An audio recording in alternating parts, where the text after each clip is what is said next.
Is God good? This is such a challenging question because there's a large segment of Christianity that places God in a position of being completely in control of everything.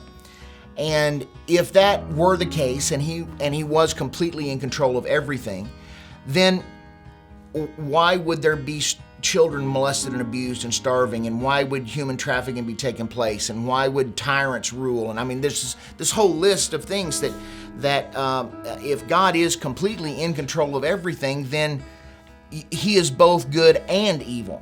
But yet the Word tells us that there is no darkness in him, that he is completely good. And so what's taking place here? How does all of this messed up stuff get involved? And the thing that we need to understand is that every person moves in their life in such a way, and ultimately somewhere in their life, at some point in their philosophical platform, there's a fulcrum or a pivotal place that everything comes from.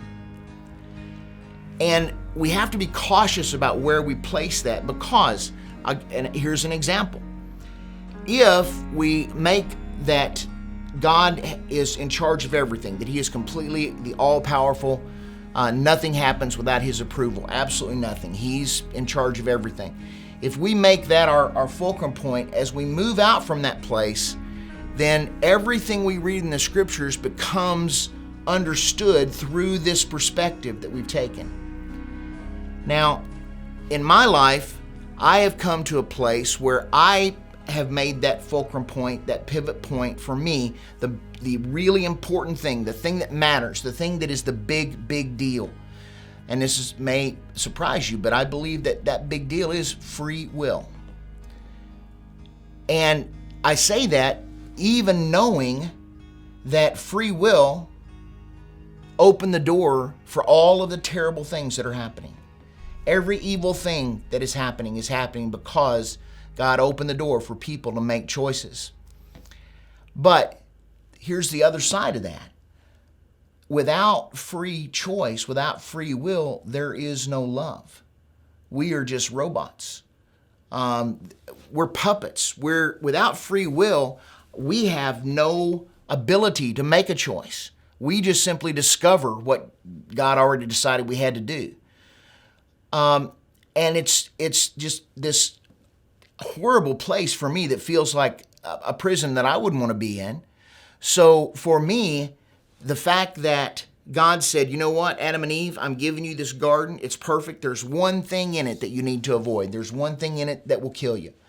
And you need to avoid that. And I'm not going to put a fence around it to keep you from it. I'm not going to move it out of the garden and hide it. I'm going to put it right in the middle of the garden, and you're going to have to decide. You're going to have to make a choice. And in making this choice, it released all of this horrible stuff that has happened through all of the thousands of years since then, but it also opened the opportunity for God to show his love to us by sending his son. Holy smokes. What an amazing love. And then he gave us life through Christ. And he extended to us the ability to make better choices. He empowered us to go in a better direction. Now, although God is good and God is loving, God is also absolutely righteous.